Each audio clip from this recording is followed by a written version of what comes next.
So Okidogi had undergone a suspect test in Generation 9 of underused. With the suspect test wrapped up and voting already been open for the player base, I have already cast my vote of do not ban, but there's still a high likelihood that this Pokemon will be banned from the underused tier. What is up folks, and I welcome each and every one of you to another competitive Pokemon discussion video. Today we're not going to dive too deep into it, but we're going to give two main reasons why Okidogi will potentially be banned, and at the end of the video I'll discuss why I chose to vote do not ban. Before we hop into it folks, if you do enjoy this type of content and you wish to see more, make sure to leave a like and subscribe if you have not done so already. We shall be doing a lot more of these. Folks, the first reason why Okidogi has been put on the chopping block is because of its defensive typing. Poison and fighting is very unique. This is a type combination on a very strong Pokemon which is not weak to the first impressions from low kicks. Hyper offense is in a very delicate spot in the underused tier because low kicks' first impressions revenges everybody, especially if you're not behind the screens. But Okidogi is an exception.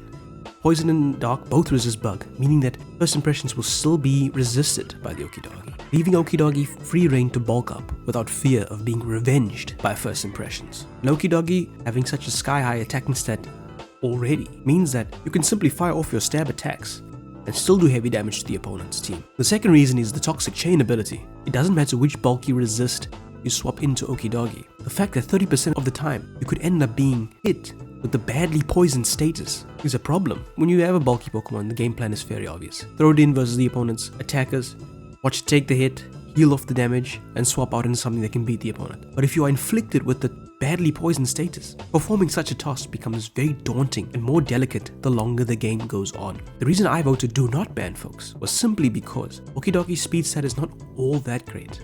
It is a Pokemon that is extremely Terra reliant. Excadrill and Tornadus being the number 1 and 2 Pokemon used in this tier, both outspeed and threaten to hit Okidogi with tremendous amounts of damage. That is of course unless Okidogi is rocking the Choice Scarf, as it so commonly is. But more on that for another video. To me folks, Okidogi is not a Pokemon that is universally outstanding.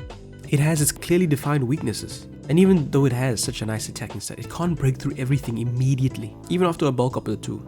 So that's the short reason why I voted do not ban on Okidogi. In my opinion, it probably will end up being banned regardless of my say. Folks, we're gonna leave it at that, short and sweet. Let me know what you think about the Okidogi being put on the chopping block. You think it's a bad Pokemon? Do you think it's a good Pokemon? What kind of Okidogi sets do you like to rock?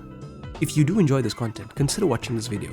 I will link in the cards about why Weavile, for some reason, was not banned from underused. But nonetheless, we'll be turning out folks. Thanks for watching. Plot twist. Majority of the player base has already decided that banning this Pokemon is what we need. Only 8 people out of 49 that were eligible to vote decided that Okidogi was not ban worthy.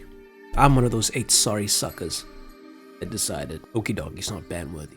But there you have it folks. Okidogi has officially been banned from Generation 9 underused.